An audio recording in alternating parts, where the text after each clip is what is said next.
함께하면 됩니다. 야! 함께하면 됩니다.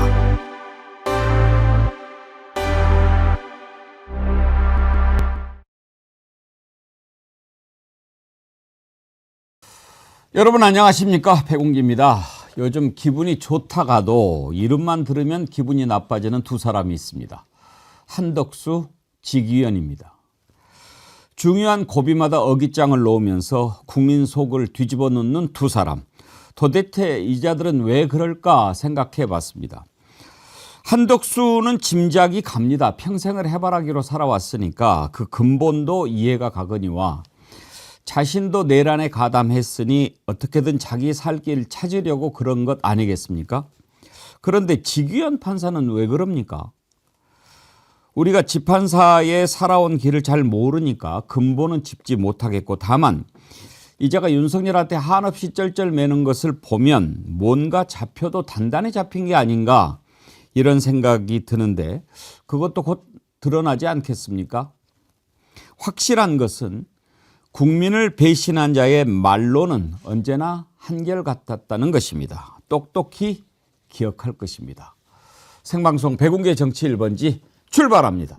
네, 여러분께 소개해드리는 제품은 아귀찜입니다. 그런데 앵콜 아귀찜입니다. 여러분들이 너무 사랑해 주셔가지고 다시 준비를 했는데 많이 사랑해 주셔서 고맙다는 말씀 드리고, 아쉽지만 방송에서 소개해드리는 것은 오늘까지만 가능할 것 같습니다. 너무 많은 분들이 주문해 주셔가지고 주문이 너무 밀려서 물량 수급이 좀 쉽지 않다고 합니다. 오늘까지 주문하시는 분들은 바로 이렇게 될 거고요. 이제 조금 풀리면 그 다음에 주문하시면 또 받아보실 수 있을 것 같습니다. 여러분들이 다시 사랑하시는 거 감사한데, 드실만한 게 일단 이게 싱싱하니까요. 바로 조업한 거 보내드리고 또 양도 푸짐하고 그래서 더 사랑을 많이 해주신 것 같습니다. 그동안 아귀찜 사랑해 주신 분들 감사드리고요.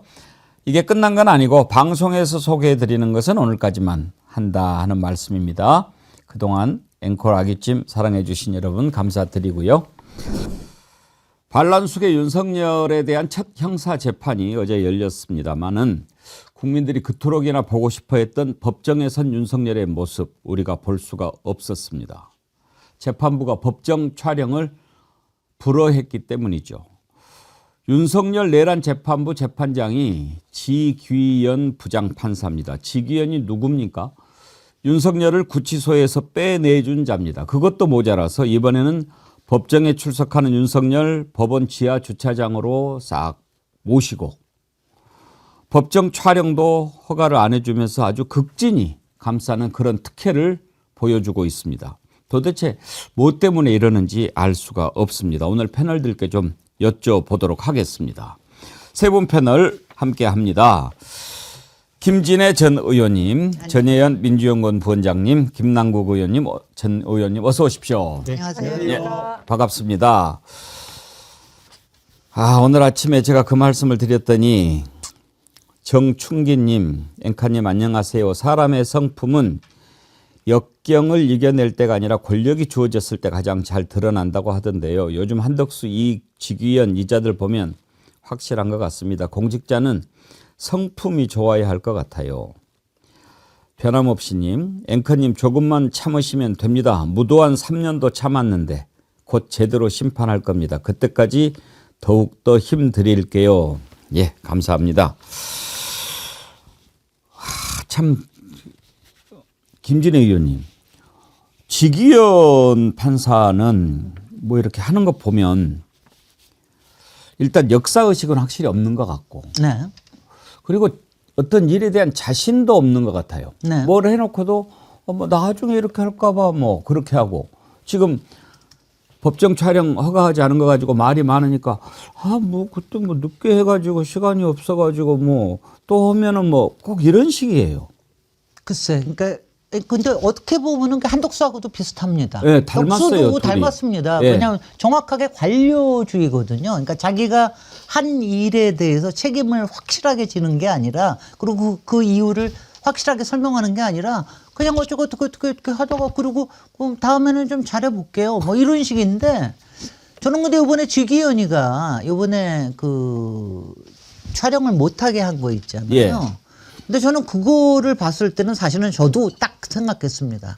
자기 자신이 사진을 찍기가 싫은 거구나. 그러니까요. 그런 것도 있을 거예요. 그게 제일 큰 지 거예요. 얼굴 나올까 봐. 자기 얼굴 나올까 봐.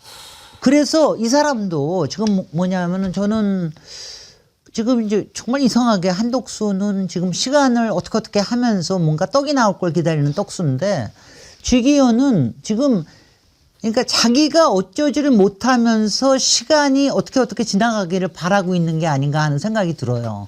왜냐하면 지금 그 대선이 지금 이제 50일밖에 안 남았습니다. 뭔가가 변할 건 확실하고. 50일도 안 남았습니다. 그럼요. 49일이에요. 네네. 예. 그리고 이제 그 이 재판이라고 하는 게 어떻게 굴러갈지는 모르겠고 그런데 자기가 분명히 윤석열 앞에 끊임없이 자가지고 자기한테 압력이 들어올 건 있는데 그렇다고 자기가 매일매일 어떤 근거를 보여주지는 못하는 아주 소심하고 용기 없는 전형적인 관료주의적인 판사라는 생각을 합니다. 아마 조금 있으면 도망가고 누가 나 좀 안 잘라주나 이럴 거예요.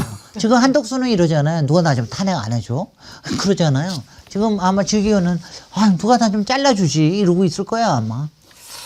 양일자님은 죄기현, 죄를 쌓고 있다 그러셨는데 죄기현. 아니 김남국 의원님 변호사신데 어제 이제 윤석열 첫 형사재판 열렸지 않습니까?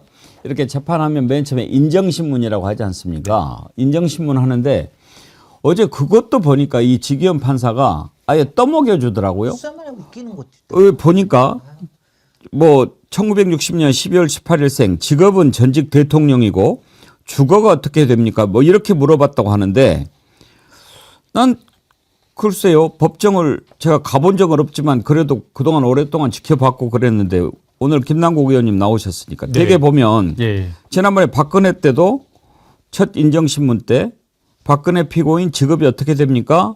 그러니까 무직입니다. 이렇게 답을 했어요.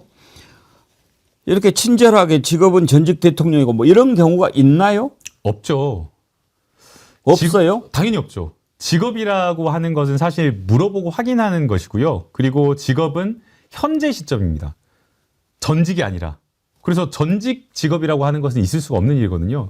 지 말로 지가 전직 대통령이고 이렇게 얘기를 해준 거네요. 네, 그러니까요. 근데 전직 직업이라고 하면서 이것을 인정신문이라고 사실 이건 조서에 기록되는 건데 이런 식으로 판사 스스로가 전직 대통령이시고요 라고 하는 것 자체가 잘못된 인정신문이거든요. 무직이면 무직인 거지. 현재 신분의 직업을 확인을 해줘야 되는 거지. 그러니까 직업이 뭡니까? 이렇게 물어보면 되잖아요. 그렇게 판사는. 물어보면 되는 거죠. 그리고 대답하면 지금은 무직입니다라는 거지. 왜 전직 대통령이라고 하는 것을 판사가 스스로 과거의 어떤 신분을 물어보는 것인지. 그리고 이 과거의 신분이라고 하는 것 자체가 피고인이 사실은 법정에서 형사 재판에 따라서 아주 엄정하고 공정하게 재판받아야 되는데 전직 대통령 신분이라고 하는 것을 인정해줘 버리는 꼴이 되는 거잖아요. 그런 것 자체로가 문제인 거죠. 아니, 박근혜 때요. 예. 정말 웃기는 게 제가 만약 가서 제가 그 자리에서 저 건축가입니다 이러잖아요. 그럼 예. 안 되는 거예요. 배공기 앵커님 이러면 안 되는 겁니다. 그러면 무직이네요. 이렇게 딱 부르시게 합니다. 뭐냐 어느 조직에 속해 있어야지 그래야지 직이 있는 거지. 그렇지 않으면은 인정을 안 해줘요. 안 해준 거고요. 제가 피고인 선배잖아요. 제가 피고인 선배잖아요. 피고인 선배. 네, 피고인 선배잖아요. 그리고 저도 이제 전직 의원님들 변호를 많이 해봤습니다. 한 명도 전직 의원님이다 그렇게 답한 사람이 없습니다. 그러니까 답을 한 것도 아니고 재판장이 그렇게 얘기를 해준 거잖아요. 그러니까요. 전직 의원이고 뭐 이런 식으로. 그거 자체가 특혜고요. 잘못된 이유인 거죠. 아니 지금까지 쭉 찾아봤어요. 박근혜 때도 직업이 어떻게 됩니까? 그러니까 무직입니다. 그랬고 전두환도 직업이 뭐냐? 그러니까 없습니다. 이명박도 직업 뭐냐? 그러니까 무직입니다. 그런데 왜 지기현 판사가 나서가지고 대답을 떠먹여 주냐 이거예요. 직업은 전직 대통령이고. 드라마에 보면 내 마음속에 너 있다 이 드라마 대사 아시죠? 되게 유명한 8회 연인에서 지기현 판사가 내 마음속에 윤석열 대통령 있다. 이거를 노골적으로 보여준 거죠. 이게 우리 앵커님도 잘 말씀해 주셨지만 사실상 지금 윤석열에게 보여지는 지기현 판사의 태도가 너무나 예외적이고 특혜란 말이 나올 만합니다. 뭐 이명박 박근혜 전 대통령 비롯해서 전직 대통령들 중요한 재판 거의 다 공개를 했었죠. 왜냐? 사안의 중대성, 국민에게 미치는 알 권리의 측면에서 했었는데 요즘 지기현 판사의 행보는 윤석열의 권리만 챙겨주는 것 같아서 너무 참 안타깝고 화가 나는 부분이고요. 더 중요한 것은 윤석열 내란 수괴잖아요. 헌재에서 이미 판단 내려주셨잖아요. 그런데도 이렇게 하니까 지금 사실 뭐 사법부의 위상까지 흔드는 거 아니냐는 비판이 나오고 있습니다. 더 우스운 거는 전직 대통령이라고 그러니까 윤석열이 고개를 끄덕였다는 거예요. 저희가 이제 교조적으로 말로 이제 선생님들이나 학교에서 법이 정의로워야 된다라고 말을 하면서 만인에게 평등해야 된다라고 말로 가르치지만 우리가 현실로서 느끼고 맞닥뜨리는 것은 그렇지가 않잖아요. 돈 있는 사람은 언제든지 미꾸라지처럼 법꾸라지처럼 빠져나가고 항상 법이라고 하는 것은 권력 앞에서 작아지고 구부러지고 그런 모습을 보기 때문에 사실은 법이 만인에게 평등한다라고 하는 것을 보여줄 수 있는 현실로서 국민에게 느낄 수 있는 게 많지가 않아요. 그러면 그걸 정말 피부로 체감하고 실감할 수 있게 하는 게 하나의 딱 사진 장면이거든요. 그게 바로 어제와 같이 전직 대통령이 내란이건 어떤 범죄를 저질렀건 똑같이 모든 국민에게 똑같이 법정에 설 수 있다라는 그 모습을 사진 한 장으로 딱 한 컷으로 역사 속에 남길 수 있었어야 됐는데 지기현 판사가 그걸 막아버린 거예요. 이거는 뭐 핑계 어떤 핑계를 대서도 안 되고 뭐 신청이 늦었다 이런 걸 떠나서 신청을 하지 않았다고 하더라도 공익상 판단을 해가지고 공익성이나 역사성을 생각해서라도 반드시 그냥 직권으로 신청을 해서 직권으로 인정을 해줬어야 됐는데 그것을 판단하지 않고 신청이 늦어서 다음에 한번 하면 다시 고려해보겠다 이런 식으로 핑계를 해서 했다라는 것 자체가 법이라고 하는 것이 만인에게 평등하다라고 하는 그러한 명제, 이러한 어떤 국민들에게 보여줄 수 있는 그 한 장면을 그냥 특혜 주는 것처럼 비춰져서 너무나 안타까운 것 같아요. 어제 또 윤석열이 혼자서 90분 떠들었다면서요. 93분 떠들었다고 합니다. 입만 열었다면 90분이야. 근데 그거를 재판관이 그렇게 계속 얘기하세요 이렇게 해줄 수 있나요? 아니 어저께 해줬다고 그러는 게 너무나 말이 안 되는 게 오전에 42분을 얘기했어요. 예. 그리고 또 오전에 끝나면서 아직 말이 안 끝낸 것처럼 보이니까 오후에 20분 더 드리겠습니다. 이 소리까지 했어요. 그래서 오후에 시작하자마자 시작을 했는데 20분에 못 끝내고 40분을 또 간 겁니다. 이게 말이 됩니까? 이자가 개몽됐나? 글쎄. 아니 개몽되고 싶은 거지. 네. 아니, 그러니까 이제 그런 거거든요. 기본적으로 판사하는 재판관은 피고인에게 억울하지 않게 최대한의 발언 기회를 부여하고 기회를 주는 게 맞습니다. 그럼에도 불구하고 피고인이 자기가 중언부언 막 말을 하게 되면 객관성을 상실할 수가 있거든요. 그래서 변호인이라고 하더라도 본인이 법조인이라고 하더라도 변호사를 데려갑니다. 저 역시도 돈이 너무 아까웠지만 변호사를 선임해서 갔어요. 제가 하는 말이 객관적이지 않을 수 있고 제가 하는 말이 주관적일 수 있기 때문에 변호인을 빌려서 한 거거든요. 그래서 누구나 다 박근혜 대통령도 그랬고 다 변호인의 말을 빌려가지고 변호인이 하게끔 하고 제가 할 말도 이 말을 대신해달라고 하는 거거든요. 근데 어제 윤석열은 변호인은 한 7, 8분, 9분 정도 말을 하고 본인이 그냥 막 중언부언, 말도 안 되는 궤변을, 그리고 심지어는 지기현이 말을 하는데 말을 잘라버렸다는 거예요. 말 자르면서 판사가 말을 하는데 자기가 말을 하겠다라고 하면서 막 끼어들면서 화를 내면서 그렇게 했다라는 게 이건 역시 정상인이 아니다. 이렇게 말할 수밖에 없는 것 같습니다. 이은주님, 네. 그 어떤 재판관이 피의자, 그것도 내란 수괴 피의자에게 93분이나 발언권을 주면서 재판을 주도하게 방치한답니까? 그런 판사한테 전 국민이 피해자인 재판의 판결을 어떻게 맡길 수 있단 말입니까? 기피할 수 없다면 탄핵이라도 해야 합니다.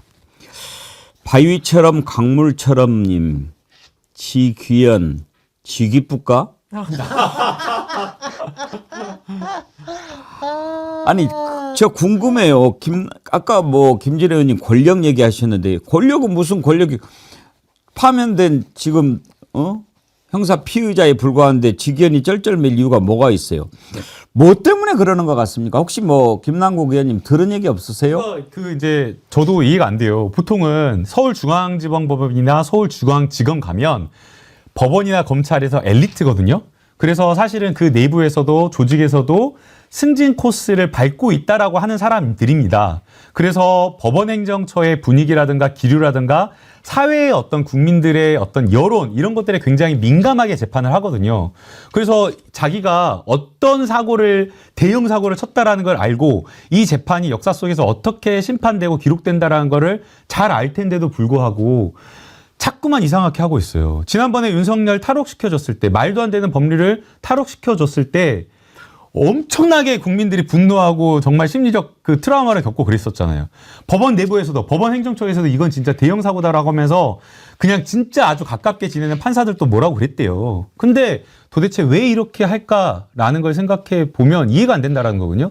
그래서 지금 많은 사람들이 의심하고 합리적으로 추론하는 게 정말 직위원이 뭔가 꼬투리 잡히고 뭔가 캐비넷에 걸린 게 있어가지고 검찰에 뭔가 멱살 잡혀가지고 지금 끌려가고 있는 것 아닌가? 이런 지금 의심을 한다라는 거예요. 김 의원님 보시기에는 뭘것 같습니까? 이 사람이 50대 초반입니다. 예. 그러니까 50대 초반이니까 앞길이 창창한 사람이에요. 그 경력도 괜찮고. 예.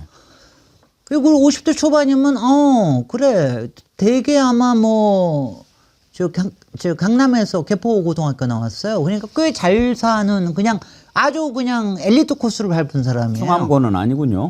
그건 아니고 그리고 평소에 퍼스널 자기 성격도 이렇게 좀 이렇게 주변하고 원만하게 지내고 약간 좀 엘리트스럽게 지내는 그런 검사 있잖아요.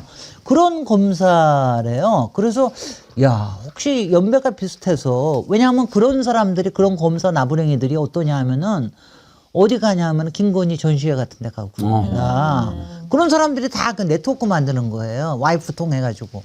그래서 혹시 그런 네트워크인가? 근데 그런 네트워크라도 그렇게까지 할 리가 없잖아요. 아주 지금 마음 먹고 봐주잖아요. 아니 그러면은 지금 생각을 하면은 지금 왜냐하면 저는 앞으로 커리어에 도움될 일도 없어요.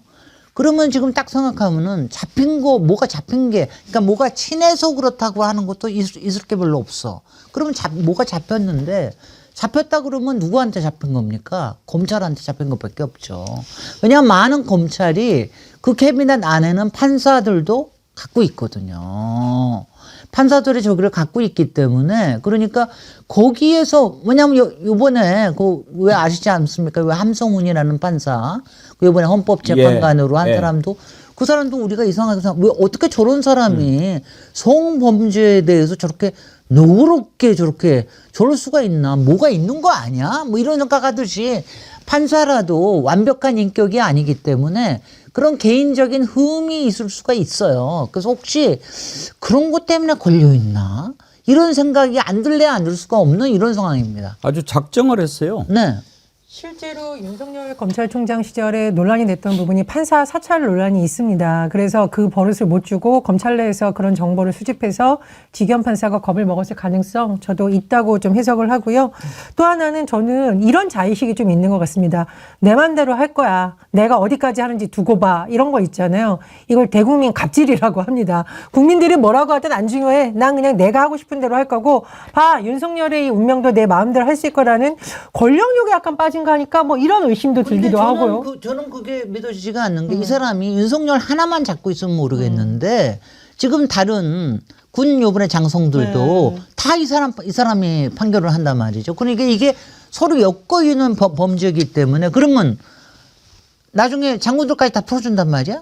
이것도 누가 수사권을 누가 가지고 있지 않기 때문에 왜냐하면 풀어줄 수 있는 방법은 수사가 잘못되고 이게 기소가 잘못돼서 이거는 그야말로 공소 기각을 한다 이런 정도의 거 아니면 도저히 풀어줄 방법이 없거든요. 근데 이걸 할 수가 있습니까? 직위원 판사가 윤석열 구속 풀어준 것도 사실은 상상 예측 불허 일이었기 때문에 저는 뭐 국민들이 깜짝깜짝 놀라 이상한 해석을 하거나 이 상황을 꼬투리 잡아서 할 가능성이 충분히 있는 판사다라고 좀 우려를 하고 있고요. 근데 개인적으로 보통 과거에 판사들이 제가 취재를 해보면 김남국 의원님 말씀해 주셨듯이 법조만 보는 게 아닙니다. 시대의 흐름을 읽어야 된다라고 하기 때문에 여론도 보고 국민들이 이걸 어떻게 보느냐고 생각을 하거든요. 그래서 저는 지기현 판사가 윤석열을 볼 것이 아니라 언론에 공개된 국민들의 이런 모습을 좀 봤으면 좋겠다. 예를 들면은 그 집회하다가 코피 흘린 분들 사진 찍힌 것도 있고요. 제가 지난번에 말씀드렸는데 윤석열 파면 피켓 나눠주다가 손이 다 끓여가지고 손에서 피나는 사람들, 어린아이를 안고 오는 사람들, 휠체어 타고 나온 장애인들, 7시간씩 서서 다리가 퉁퉁 부은 이 자원봉사자들 다 국민입니다. 그래서 지기현의 눈길이 윤석열과 김건희를 향할 것이 아니라 어디를 봐야 되느냐. 본인이 윤석열 풀어진 이후로 불안과 분노에 떨면서 거리에 나와서 누워서 밤을 샜던 이 수많은 국민들을 좀 봐야 된다. 지금 마음 같아서는 고개를 이렇게 끌고 가서 보여주고 싶은 마음이 그럼요. 다 드네요. 아니 사법 시스템이라고 하는 것은 국민 누구한테나 공정하게 법 적용을 하는 그 기초 위에서 이루어지는 것입니다. 그렇지 않으면 국민이 사법부를 신뢰하겠습니까? 왜 사법부를 믿습니까? 법 앞에 만인은 평등하다라고 하는 것을 보여줄 때 믿는 거죠.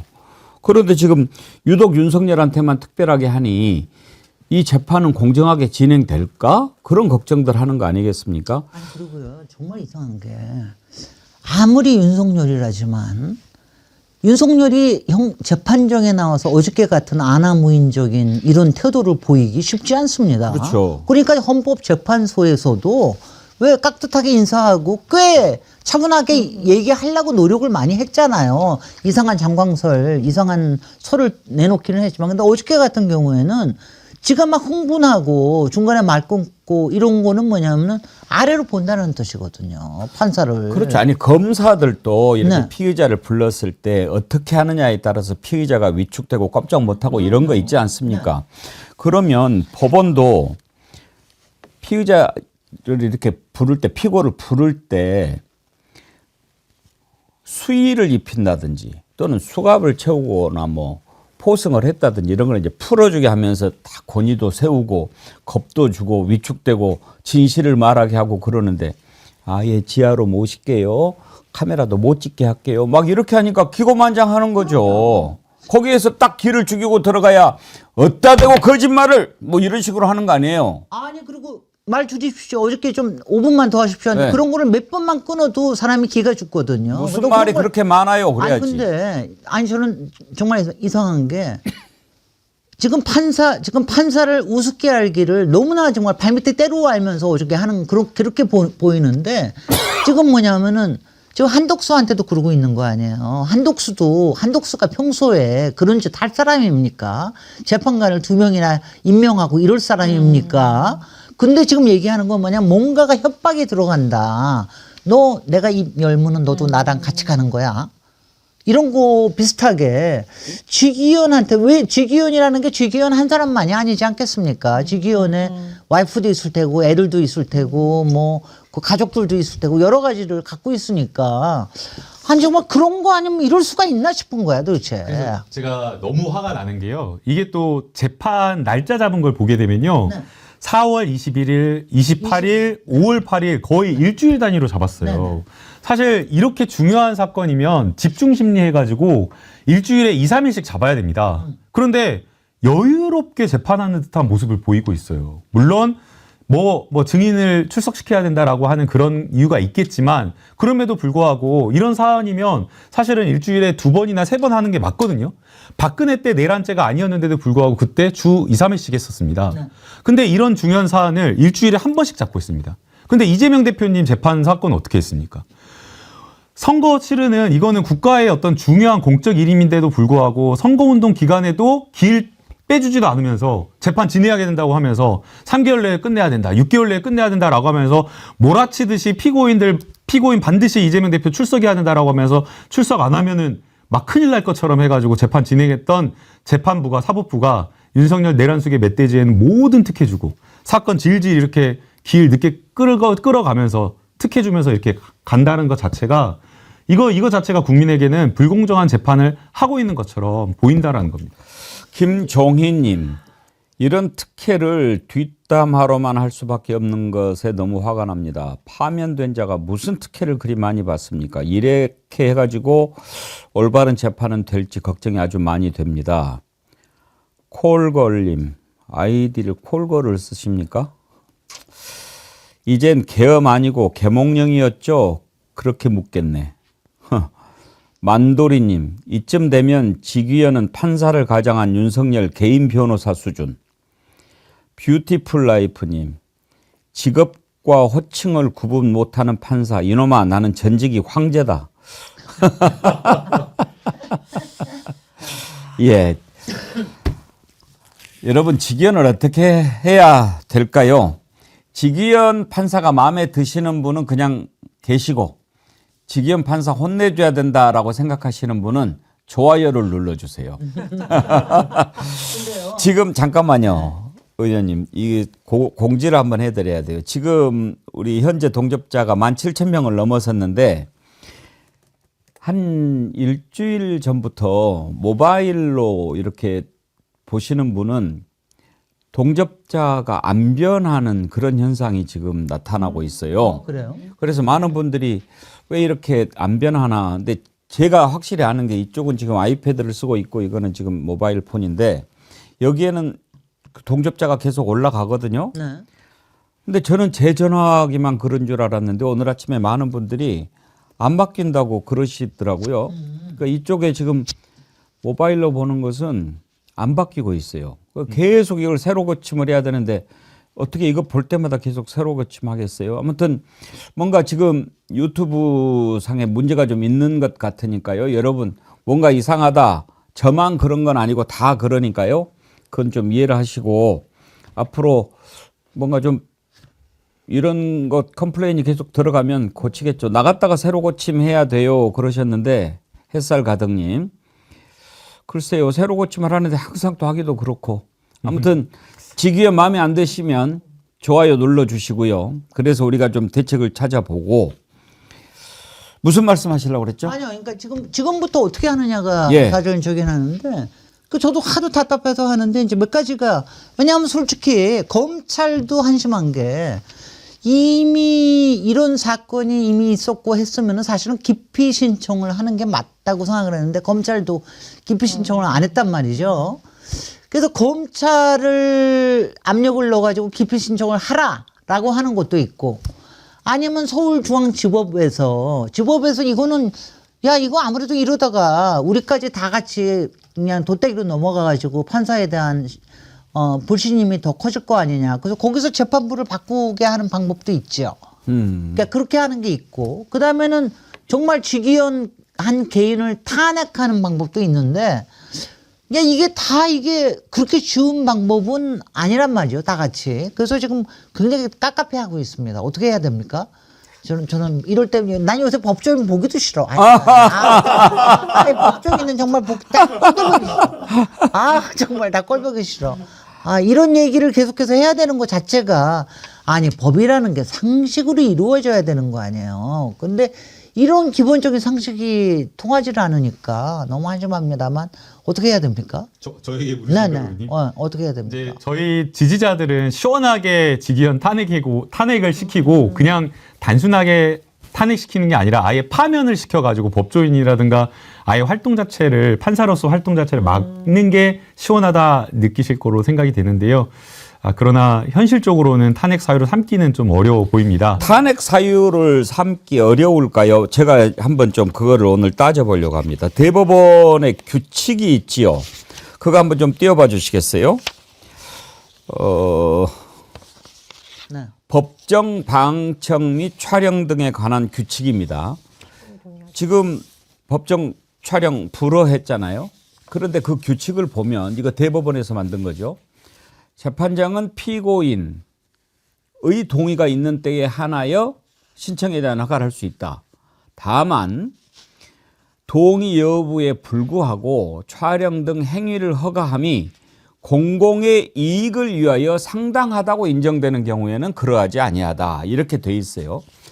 자, 그러면 공공의 이익을 봅시다. 대통령을 지냈던 자가 내란 수괴 혐의, 지금까지 이명박, 박근혜, 전두환 노태우 빼고 이명박, 박근혜 이런 경우에는 박근혜 징역 몇 년 받았죠, 선고를? 이건 기본이 무기징역이에요. 사형, 무기징역, 무기금고밖에 없는 내란 수괴 혐의예요. 이 사람보다 더 중요한 공공의 이익이 있는 재판이 어떤 겁니까? 그런데도 그걸 판단을 못했다? 이런 거는 일단은 정신 상태도 의심스럽고 기본적인 것조차 판단하지 못하는 이런 사람들은 탄핵할 수 있는 거 아닙니까? 그러니까 이런 의견이 나옵니다. 그러니까 헌법과 법률을 지키는 최후의 보루가 바로 사법부고 그 사법부의 이념을 실현한 사람이 바로 판사입니다. 근데 지기현 판사가 보여준 행태는 사법부 전체에 대한 지금 불신을 초래하고 있는 큰 문제가 하나가 있고요. 두 번째로 헌법 11조 1항 우리 아까 앵커님이 잘 말씀해 주셨잖아요. 모든 국민은 법 앞에 평등하다. 그런데 지기현 판사가 윤석열 구속 취소해주고 최근에 지하로 들어오는 거 허락해주고 국민들이 보는 거 방청 불허하고 이걸 과연 헌법에 대한 평등하다는 정신을 지키고 있는 것인가, 내란 수괴를 특혜를 주고 내란 수괴 지킴이라고 있는 것인가, 이런 비판이 계속 내리고 있고요. 그래서 이제 탄핵도 말씀하시는 것도 있고, 지금 시민단체 일각에서는 검찰이 지기현 판사에 대한 기피를 신청하든가 아니면 지기현 판사 스스로 자진해서 회피해라. 그게 좀 단기적인 방법, 또 다른 제도적인 방법으로는 탄핵하는 방법, 이런 주장이 나오는 것으로 보입니다. 이제 좀 사실은 이제 국민들 보시기에는 정말 답답하고 화가 나서 탄핵해야 된다라고 생각을 하실 텐데요. 그러나 이제 중대한 사유에 대한 평가, 공익성에 대한 주관적인 평가가 법관이 양심과 법률에 따라서 판단하도록 되어 있기 때문에 저희가 답답하지만 사실은 쉽지가 않은 측면이 있습니다. 이제 헌정사상 처음으로 과거에 서울중앙지검 법원에서 사건 배당을 개입해가지고 아예 사법부의 독립을 침해했다라고 해가지고 저희가 그때 국회에서 탄핵을 한번 한 적이 있었습니다. 그때 아마 기억을 하실 건데요. 네, 그래서 그런 어떤 아주 중대한 법률과 헌법 위반, 사법부의 독립을 흔들 정도의 어떤 그런 위반이다라고 하면 탄핵 사유가 될 걸로 보입니다. 제가 좀 억지로 부리는 그래서 것 같습니다만 예, 김남국 의원, 네. 양심과 법률에 따라서 판단해야 되잖아요. 예. 지금 지기현 판사하는 거 보면 양심이 없어 보이잖아요. 저도 전적으로 동의합니다. 예. 그래서 제가 탄핵에 반대한다는 게 아니라 심정적으로 저도 탄핵에 그러니까. 대한 생각을 하지만 아니 그래서 헌법재판소에다가 물어보자 이거예요. 네. 일단 탄핵시켜놓고 너는 양심이 없으니까 양심과 법률에 따라서 판단해야 되는데 일단 양심이 없으니까 탄핵한다. 헌법재판소에서 판단 받아보자 이거예요.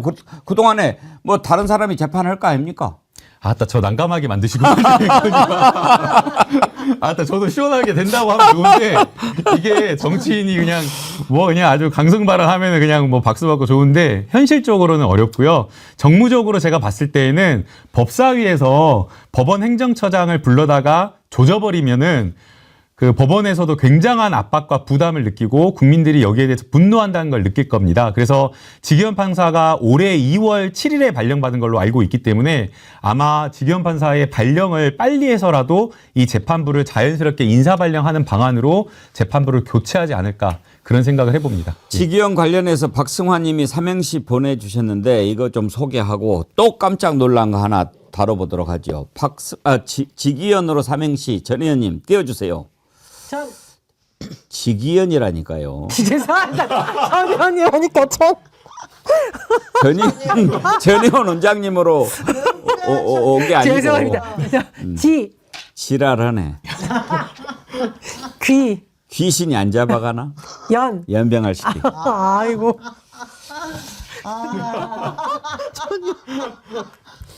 저도 모르게. 정말. 재밌죠? 정말 재밌어요. 그 전에 다른 것도 있었어요. 김진애 의원님 안 계실 때였나? 한번 세 개 줘보세요. 예, 지랄하고 자빠졌네. 귀신 씨나라 까먹은 소리하고 자빠졌네. 연병하네.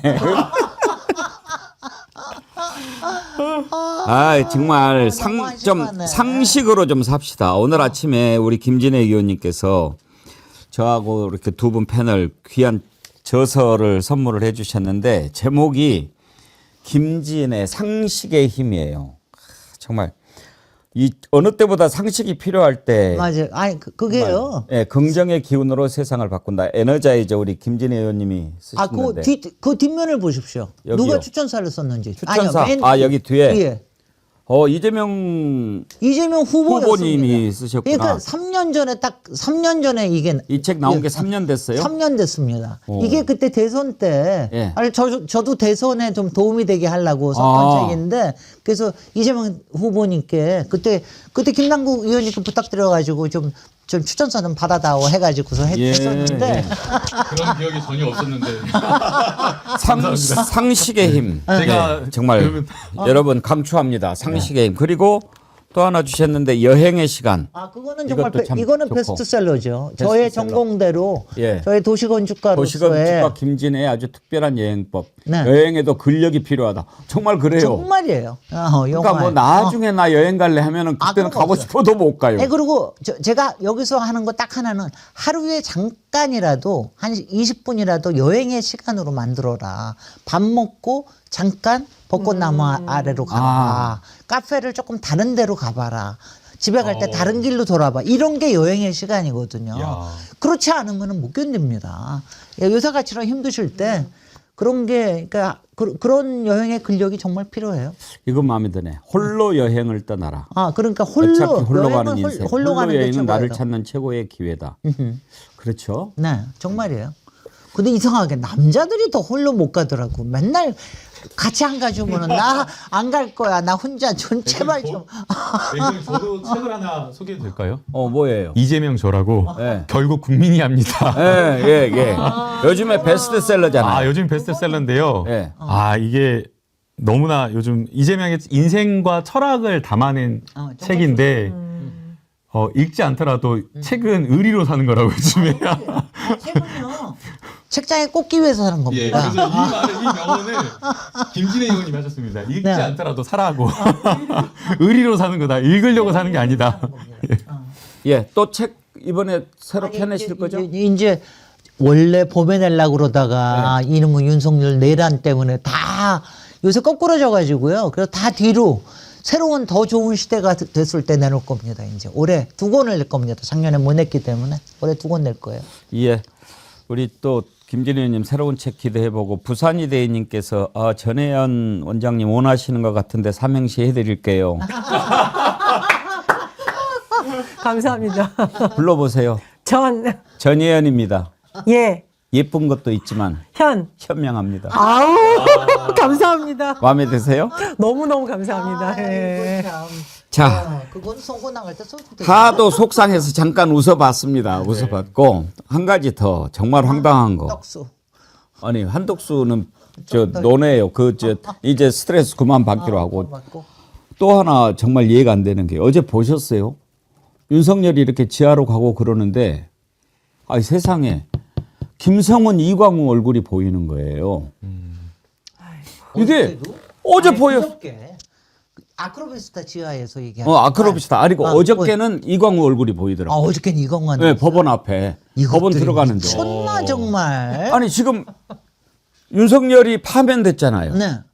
그러면은 한번 시스템상 경호처에서 그쪽에 보내는 경호원들이 있을 거 아닙니까? 당연하죠. 그러면 김성훈이나 이광우는 파면된 대통령을 경호하려면 그쪽으로 가든지 네. 아니면은 경호처에 소속이 돼 있으면 갈 수가 없는 거잖아요. 그렇습니다. 개인 사설 경호원이 아닌데. 근데 그저께는 김성훈이가 거기에 보이고 어제는 이광우가 법원에 보인단 말이에요. 네. 이게 말이 됩니까? 아니 그저께는 일요일이니까 내가 그래도 일요일이니까? 일요일이니까 그래도 하루는 참아주겠다. 근데 어저께는 월요일이잖아. 근무 시간이죠. 근무 시간인데 어떻게 거기 나옵니까 이광호가? 아 이것도 정말. 근데 이제 이게 어떤 문제가 있냐면 네. 이자들이 지금 자기가 해야 될 일을 모르고 이렇게 하고 있다라고 하는 것도 문제지만 제가 정말 걱정하는 것은 보십시오. 지금 이제 경호처가 개판이 된 거 아닙니까? 경호처 지금 책임을 경호처 김성훈 차장이 맡고 있는데 지금 김성훈 하나가 문제가 아니라 경호처가 지금 김성훈, 이광호 이자들 때문에 지금 완전히 동강이 나버렸잖아요. 그럼요. 지금 김성훈 물러나라고 연판장 돌리고 있고 네. 경호처가 이런 적이 없었어요. 그런데 이번 대통령은 인수위가 없잖아요. 바로 취임을 해가지고 대통령 일을 봐야 되는데 경호처가 지금 저 꼴이 나 있으면 당장의 새로운 대통령에 대한 경호가 제대로 이루어질 수가 있겠냐 제가 이 제일 말이에요. 걱정하는 겁니다. 지금 저기 하는 게 그 김성훈이가 그 자리에서 안 물러나고 있는 이유가 자기가 차기 대통령의 경호까지도 다 짜놓고 나오겠다 이런 소리 한대잖아. 그러니까 말이 안 되는 거죠. 그러니까 우리가 정말 지금도 이재명 대표나 후보들의 안전을 걱정을 하는데 대통령이 돼도 당장 걱정을 해야 될 판이에요. 그러니까 이 친구들이 무슨 짓을 할까? 그러니까 이걸 스탑할 수 있는 사람은 누굽니까? 한덕수예요. 한덕수가 지금 저기에 직무 정지를 시켜야 돼요. 당연히. 김성훈이하고 이광우는 직무 정지를 시켜서 제대로 된 사람이 경호처에 제대로 된 기능을 제대로 하고 이게 문제가 없느냐를 해야 되는데 이거 안 하고 있다가 어떡할 겁니까? 이건 보통 일이 아닙니다. 이거는.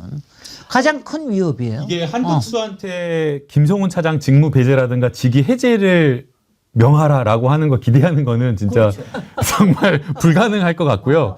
결국에는 국가수사본부에서 다시 구속영장을 청구를 해야 됩니다. 저희가 생각해보면 우병우 검찰에서 구속시킬 때 2번, 3번씩 계속 실패했거든요. 그런데 추가 수사하고 보완하고 또 보완하고 해가지고 결국에는 마지막에 아마 3번째 구속을 했던 것으로 기억이 나는데요. 지금 김성훈 차장에 대해서도 역시나 처음에 구속영장이 기각됐지만 여기에 대해서 영장 기각 사유를 보완해가지고 2번, 3번 법원에 영장 청구를 저는 해야 된다라고 생각을 합니다. 법원에서 구속영장을 발부하는 것만이 지금 김성훈 이렇게 활개치고 돌아다니는 거 막을 수 있는 유일한 방법이지 않을까 생각이 듭니다. 근데 거기서 같이 일하는 직원들은 얼마나 공포에 떨고 있겠습니까? 사실상 내란 수계를 비호하는 사람들이 현직 신분을 유지하면서 공개적으로 모습을 드러내고 있다. 이거 윤석열 극성 지지자한테 보내는 또 다른 메시지잖아요. 우리 안 죽었다, 살았다. 공무원들도 메시지 주고 있는 거예요. 차기 정권이 바뀌든 말든 우리는 계속 영향력을 행사하겠다. 좀 심하게 말하면 차기 정부 내에 스파이를 심겠다. 이런 의도가 다분하다고 보입니다. 아니 그리고 오히려 당시에 체포 방해하던 그 직원들 있잖아요. 경호처 직원들을 징계해달라고 한덕수한테 올렸대요. 나는 정말 기가 막혀서 김성훈이도 이 친구들은 체포 방해 눈에 뵈는 게 협조하지 없어요. 않았던 협조하지 않았다는 직원들. 그러니까 이건 이 친구들은 눈에 뵈는 게 없어 정말 도대체. 완전히 경호처를 완전히 윤석열, 김건희의 사병으로 만들고 있는 거 아닙니까? 이게 말도 안 되는 일이죠. 말이 안 되죠. 지금 불안해요. 아주 불안해. 이게 제일 불안한 일이에요. 윤석열 완전 개인 경호원이 돼버렸어요. 지금 파면된 자인데.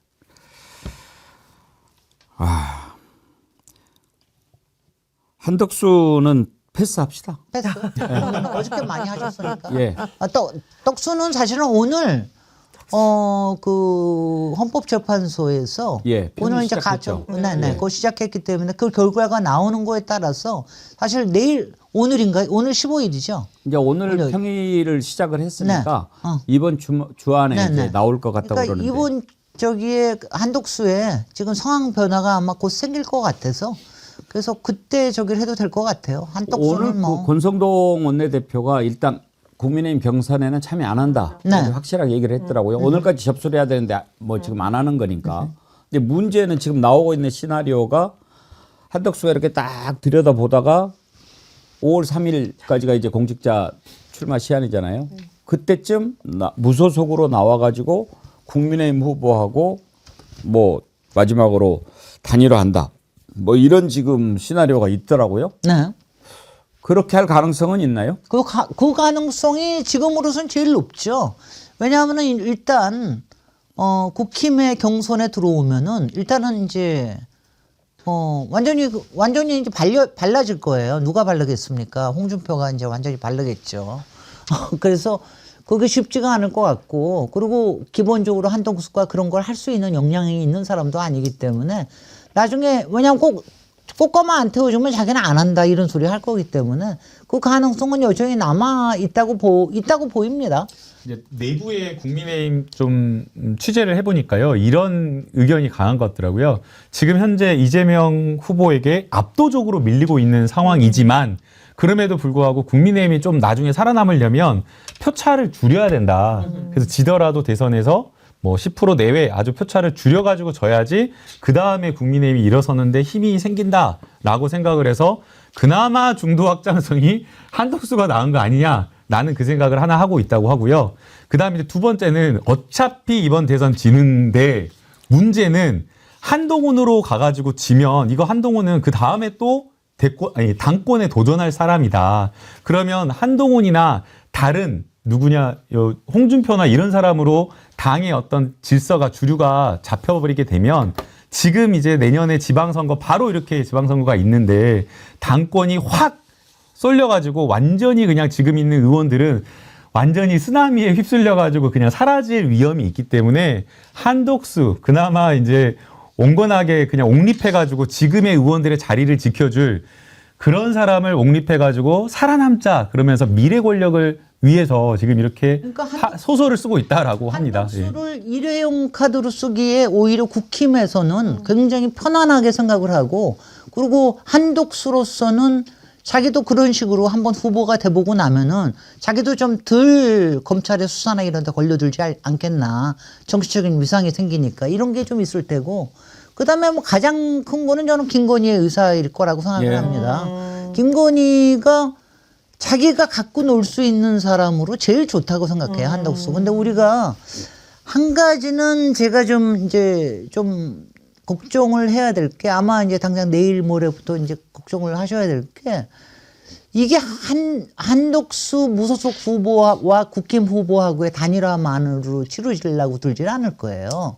여기에다가 지금 이제 국힘 쪽을 넘보고 있는 사람들이 있죠. 그러니까 반 이재명으로 넘보고 있는 사람들이 있지 않습니까? 그러니까 지금 바깥에 있는 반 이재명 세력 이쪽을 데리고 오고 그다음에 어떤 특정 정당 제가 이름을 얘기를 하지 않겠습니다만은 정당도 여기다 끌어들이고 그다음에는 가능하면은 이준석까지도 어떻게 뭘 좀 해보는 이런 것까지 해서 좀 바람을 일으켜 보려는 이런 걸 가지고 있기가 이런 시나리오 짜는 게 지금 김건희는 너무 신나서 죽을 거야.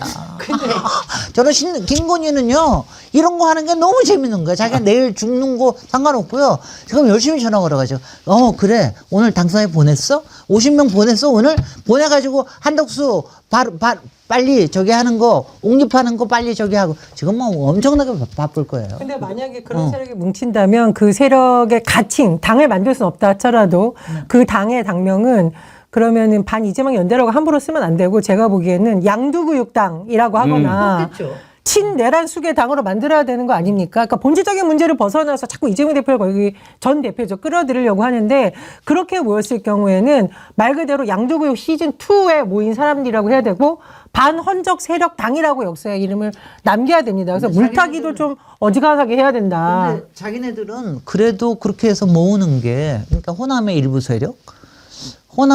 세력을 거기다가 표로만 끌어들여도 굉장한다고 생각을 할 테고요. 그 다음에 이제 중도 쪽에서 조금 더 끌어올 수 있다고 생각을 하니까 그리고 무엇보다도 뭐 여기까지만 하죠. 그러니까 내란당이 됐잖아요. 지금 뭐 나오고 있는 사람들. 그리고 저는 지금 나경원, 윤상현 막 이런 사람들 나오는 것 자체가 우리는 확실히 내란당입니다라고 그냥 디클레어하는 것 같아요. 네? 내란을 그동안 그렇게 심지어 가끔씩 고장난 뭐 저기처럼 한 번씩은 옳은 말 하던 홍준표조차도 한 두세 시간짜리 그냥 잠깐 있었던 그걸 가지고 탄핵까지 하냐 또 지금 또 이렇게 이야기를 해요. 그 표 잡으려고 하는 것 같은데 하여튼 홍준표 시장은 왔다 갔다 해요. 그것은 정치인이 제일 해서는 안 될 일입니다. 왔다 갔다 하면 안 돼요. 국민의힘 내란 정당이라고 하는데 어제 국회에서 대정부 질문하는데 또 그걸 가지고 또 싸움이 벌어졌더라고요. 내란 정당, 그러니까 그게 만약에 거슬리면 뭔가 찔리는 게 있는 거 아니겠습니까? 어제 장면 한번 보시죠. 민생을 보고 나는데 최선을 다하겠습니다. 국민의힘은 내란 공도 정당으로서 대선을 정식으로 사과하시고 그걸로 내세요. 하시거든요. 손가락이야. 교회한테서 손가락이야. 그건 아니죠. 그건 아니죠. 손가락 쓰지 마세요. 야란이요. 권영진 앉아.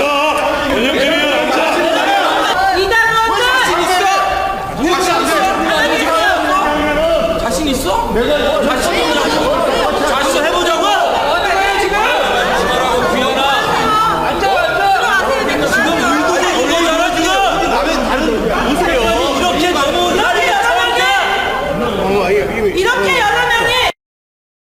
부승찬, 김준혁 잘한다. 아, 부승찬 의원 3대 명언이 있어요. 해보자는 거요? 선을 넘네? 자신 있어. 지금 이 세 가지가 3대 명언인데요. 김민전 의원 졸다가 깜짝 놀란 거 아니에요? 나한테 그랬나? 아니, 근데 진짜 선을 넘는 건 맞습니다. 왜냐하면 대정부질문 뭐 이렇게 서로 항의를 하더라도 막말. 각자 아니 이게 그 앉은 의원들이 자리에서. 앉은 자리에서 소리 지르잖아요. 그렇죠. 넘어와가지고 그쪽 진영까지 이렇게 넘어오는 건 아닌데. 거기다가 또 권영진 저 대구시장 했던 사람 아니에요. 야라는 욕을 했잖아요. 거기에서 그러면서 오히려 막 서서 이렇게 오는데 권영진 의원 건들면 안 돼요. 왜? 곧바로 쓰러져요. 맞아, 맞아. 옛날에 그런 적 있었어요. 대구 맞아요. 시장 할 때. 네, 그랬어요. 예, 그래가지고 이 전문가예요. 네, 맞아, 그런 적 있었어요. 그러면은 권영진 의원은 민주당 의원한테 때려 막 이렇게 폭동 유발하는. 그래가지고 그때 장풍 얘기가 나왔어요. 되지도 않았는데. 신천지하고 뭐 관련되는 일이 있었을 예. 때 그랬었습니다. 네, 기억납니다. 맞아요. 아, 참. 연기대상이었죠. 연기 대상이었죠. 우리 여기 대상. 그래가지고 이렇게 해서 들어서 옮겼어요. 아이고 참 그것도 한번 보여주려고 그러는지. 아이고. 거기 연기 대상이면 김민전 의원은 잠자는 백설공주상. 국회에서 잠자는 백설공주상. 참 씁쓸합니다. 아이고 참 국회에서 이제 저런 일들 벌어지기 시작했다라고 하는 것은 이제 초조하고 뭐 우리 이제 곧 끝난다 그런 건데 잘해야죠. 잘해야 되는데 얘기 나온 김에 제가 요즘에 계속 패널 분들 나오시면 물어보거든요. 누가 될 것 같냐 국민의힘에서. 근데 저는 그거 얘기하는 저는 딱 한 가지만 좋아. 제가 예. 왜 지난번에 했잖아요. 왜 나경원 예. 왜 저러냐. 아무리 저래봤자 닥쳤던 개가 될 거다 이랬는데 지금 딱 닥쳤던 개 되잖아. 지금 딱 윤심 팔고 예. 윤심 딱 가서 관저에 가가지고 나만 만났다 막 이러고 나서 손 들고 출마하고 그러더니 딱 줬던 개가 될 판이지 뭐. 아, 자기가 꽁 대신 닭인 줄 알고 또 지금 김문수하고 막 다니잖아요. 예. 김문수 떨어뜨리고 내가 내가 꽁이 될 거야 막 이러고 있는데 그러다가 이제 또 개가 될 거야. 누가 될 것 같아요? 저는 예. 이렇게 생각합니다. 역시 이럴 때는 상당히 뒷심이 있는 쪽이 좀 될 가능성이 있거든요. 뒷심이라는 게 아니라 좀 막 할 수 있는 이런 사람이 될 수 있다고 생각을 하는데 그래서 저는 홍준표가 될 가능성이 상당히 높다는 생각을 해요. 그런데 한덕수 뭐 저는 요새 엄지손가락이라고 얘기를 하는데 이 엄지라와. 엄지하고 마지막에 하려고 그러면은 지금 아마 홍준표가 하고 한덕수하고 만약 붙으면 홍준표가 만만치 않을 거예요. 홍준표는 정말 막 할 사람이기 때문에 예. 그래서 그런 점에서 아마 홍준표를 안 하고 나경원 쪽으로 갈지도 모르겠다. 이 생각도 좀 하고는 있어요. 그러면은 지금 4명 뽑고 그 다음에 2명으로 압축이 되잖아요. 네. 4명에는 이제 들어가겠죠, 다. 근데 홍준표. 김진애 의원님 보시기에 그럼 최종 2명이 홍준표, 나경원이 될 것 같다 이렇게 보시는 아니요. 겁니까? 하나, 둘 중에 하나. 근데 아니 2명으로 압축을 하면 네. 누가 될 것 같아요? 관심 없어요? 저는요. 아니요. 관심이 없는 건 아닌데 홍준표, 나경원이 되든가 예. 아니면 홍준표하고 나경원 둘 중에 하나와 한동훈이 되든가 이럴 것 같아요. 저는. 그렇게 해서 그러니까 한동훈이 둘까지 살아남을 수도 있습니다. 예. 왜냐하면 마지막에 민심이 약간 변동이 생길 가능성도 없지 않아 있거든요. 그래서 그럴 수도 있겠다라는 생각이 듭니다. 한동훈, 홍준표. 한동훈, 홍준표. 전에 김상구 의원 먼저. 여론조사가 나오는 것은 최근에 보면 한동훈 대표가 좀 따라잡혀가지고 2위로 올라오고 있는 국면인 것 같더라고요. 2위. 예, 김문수가 김문수 2위고. 다음으로? 예. 예. 근데 지금 판을 그리는 한덕수와 단일화를 하겠다라고 판을 그리는 사람은 홍준표가 1위 하기를 바라지는 않은 것 같아요. 그럼요. 홍준표는 그 사람은 절대로 걔 안 돼. 절대 단일화를 안 하고 한덕수를 물어 죽이려고 하겠죠. 예. 야, 예, 그래서 안 될 것 같고 그러면 그리고 또 역시 마찬가지로 한동훈이 돼도 안 되겠죠, 단일화. 네. 그래서 지금 김문수가 되기를 바라는 사람일 것 같아요. 조정하는 사람, 꼭두가시처럼 조정하는 사람은. 그래서 김문수를 만들려고 열심히 노력하는 것으로 보이고요. 김문수가 1위 후보로 되어서 국민의힘 후보가 된다라고 하면 한덕수와 단일화하는 그림을 만들고 단순히 단일화에 그치지 않고 아마 이준석까지 끌어들여가지고 거기에는 아마 이낙연 은퇴했다라고 하는 은퇴 당한 이낙연까지 끌어들여가지고 반 이재명 연대로 뭔가 선거를 치르려는 이런 그림을 이제 그린 것 같습니다. 보고 그리는 네. 건데 네. 보이지 않는 손이 있을 때 이제 그런 게 되잖아요. 네. 그러면 그 보이지 않는 손을 윤석열이라고 보는 겁니까? 윤석열도 영향을 미치고 싶어 하는 것 같은데요. 윤석열이라기보다는 그냥 제가 봤을 때는 국민의힘의 기존의 아마 큰 주류의 흐름인 것 같습니다. 조선일 볼까요? 아니요. 아니요. 근데 그럴 수도 저는요, 있을 것 같습니다. 근데 지금요. 저는 지금 이게 한독수 카드가 저쪽으로서는 아주 괜찮은 거예요. 그건 뭐냐면은 윤석열, 김건희도 오케이. 쌍권총도 오케이. 친윤 의원들도 오케이. 지금 솔직히 후보가 나오는 사람 빼고는 다 오케이예요. 뭐 조선일보, 조중동도 오케이입니다. 차라리 그게 낫겠다. 그건 뭐냐면은 당을 너무 흐트러뜨리지 않으면서 요번에 실패가 되더라도 차이를 줄이면서 지더라도 그 다음에 큰 데미지가 없이 그 다음으로 넘어갈 수 있게끔. 그러니까 한독수가 굉장히 안전한 카드가 되는 거예요, 지금. 근데 내랑 관련해서 수사받을 가능성이 있는 아니 인물은 그거 별로 상관 안 하고. 그거 별로 어차피 그거는 예. 전체가 다 끌려져 있기 때문에 이게 기득권 우리나라의 그 기득권 세력의 죽기 직전의 몸부림, 발버둥이라고 생각을 하거든요. 어디서 그걸 느꼈냐면요. 트럼프하고 통화를 만들어내더라고요. 예. 그러면서 그 안에서 전혀 저희는 저희가 우리나라가 한국 사람들인데 한덕수 출마한다는 이야기 금시초문이었잖아요. 근데 트럼프하고 통화하면서 한덕수가 유력한 주자다. 트럼프가 출마할 거냐 물어봤다라는 것을 보도하고 이런 것들을 정상 권한대행인데도 불구하고 그 통화를 만들어낸 거잖아요. 밑에서 보좌진들이. 만들어내고 내용을 흘리고. 그러면 이건 기획했다라는 거거든요. 기획이죠. 그래서 저는 이걸 만들어낼 수 있는 힘이 있는 사람은 결국에는 기존의 기득권 세력이고 그 기득권 세력이 죽기 직전에 몸부림치고 발버둥치고 있다라고 저는 만약에 생각이 이제 듭니다. 예. 정권이 이렇게 바뀌면은 죽을 사람들이 뻔히 보이잖아요. 네, 그렇죠. 그런 자들이 지금 이제 살려고 발버둥을 치는 거죠. 네. 마지막 몸부림이죠. 네. 그러면 한덕수는 결국은 기득권의 꼭두각시거나 범죄자 집단의 꼭두각시라는 거잖아요. 네.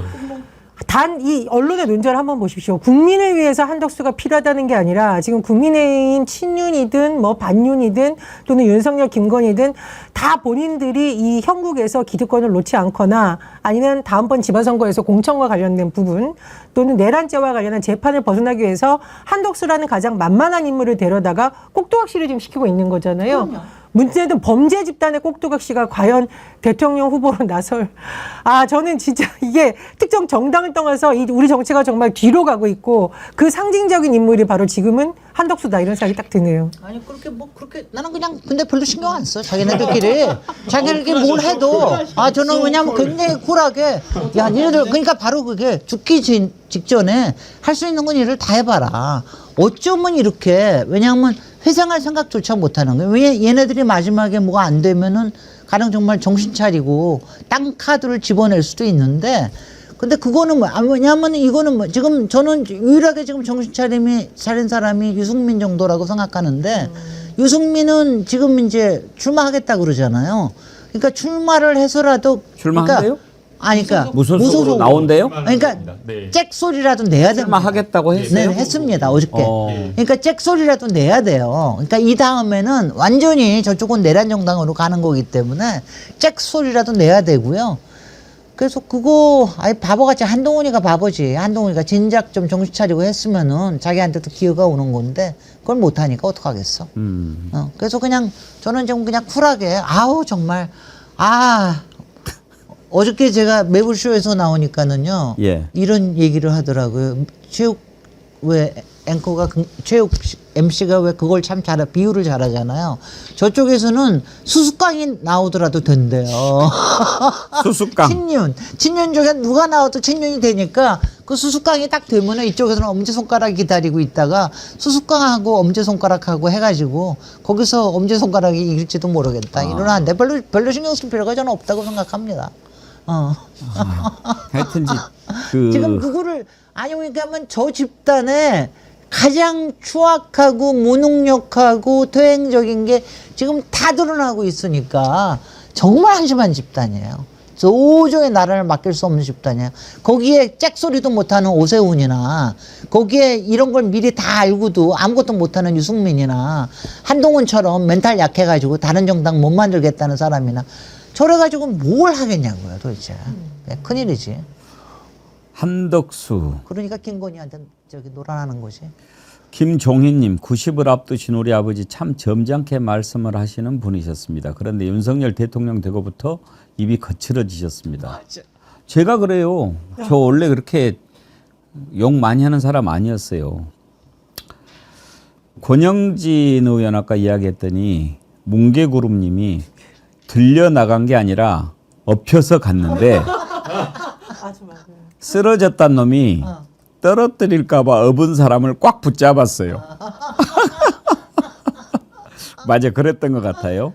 이정은님, 권영진 건드리면 큰일 납니다. 거품 인간입니다. 살짝만 건드려도 쓰러집니다. 하여튼 절대 건들지 맙시다. 객관 물어내야 됩니다. 거품 인간.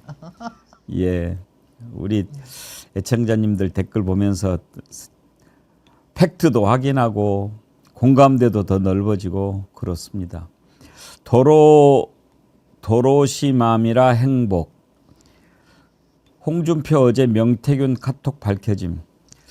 홍준표도 지금 사실 오세훈 시장이 드롭한 것은 명태균 때문 아니겠어요? 근데 이제 홍준표 시장은 오세훈 시장보다 좀 더 뻔뻔하잖아요. 뻔뻔하죠. 예, 그러니까 그냥 막 이렇게 막 밀어붙이는데 오세훈은 결국은 못 견뎠는데 홍준표 시장도 계속 나오잖아요. 막아낼 수 있을까요? 저는 지금 왜 명태균이 나오자마자 자기가 뭐 글래디에이터가 아니라 콜로세움에 나온 예. 45일 동안 굶주린 사자다 운운하고 하잖아. 맨 처음에 나오더니 한다는 게 강혜경부터 물고 뜯더라고. 누구부터 물어뜯을까 그러는데 명태균도 한심한 게 윤석열하고 김건희는 절대로 물어뜯을 기세가 없어요. 그리고 오세훈은 이미 처치가 돼버렸어. 그러고 나니까 제가 보기에는 어저께부터 다시 이렇게 하는 게 이게 홍준표를 물어뜯기 위해서 좀 준비하고 있는 게 아닌가 이 생각을 합니다. 왜냐하면 홍준표를 치울 수 있는 거는 검찰의 힘밖에 없지 않겠어요? 그래서 그게 조금 홍준표한테 문제가 될 수도 있겠다는 생각은 듭니다. 아, 정말 더러운 것들이 아우 더러운 것들. 아우 정말. 아우 정말. 아유, 어떻게 지금까지 이렇게 대선을 쭉 치러봤지만 한쪽에 나와서 뭐 해보겠다는 사람들이 저렇게 한심한 쪽들만 쭉 모여 있을까라고 느낀 것도 처음이에요. 그럼요. 네. 아 정말 더럽고 한심. 더럽고 한심해요. 예. 국민의힘은 꿔오기병. 꿔오기 급하면 한덕수든 뭐든 바뀌는 사람을 일회용 버리는 카드로 그렇죠. 꿔오고 이게 이제 그걸로 이제 한번 윤석열. 재미 봤다고 또 재미 저기 하는 한덕수. 건데. 예. 한덕수 난가병 요즘 유명한. 예. 오늘 1부는 여기까지 하죠. 오늘 주불리 안보특강 김병주 민주당 최고위원님 만나는데 지난주에 그 산불 현장 가느라고 예. 한 주 우리가 못 뵀죠. 아까 아주 열심히 호통치시는 모습 보이던데 한번 만나보도록 하겠습니다. 함께해 주신 김진애 의원님 책 잘 읽어보겠습니다. 감사합니다. 예, 전혜원 원장님, 김남국 의원님 세 분 수고하셨습니다. 네, 고맙습니다. 고맙습니다.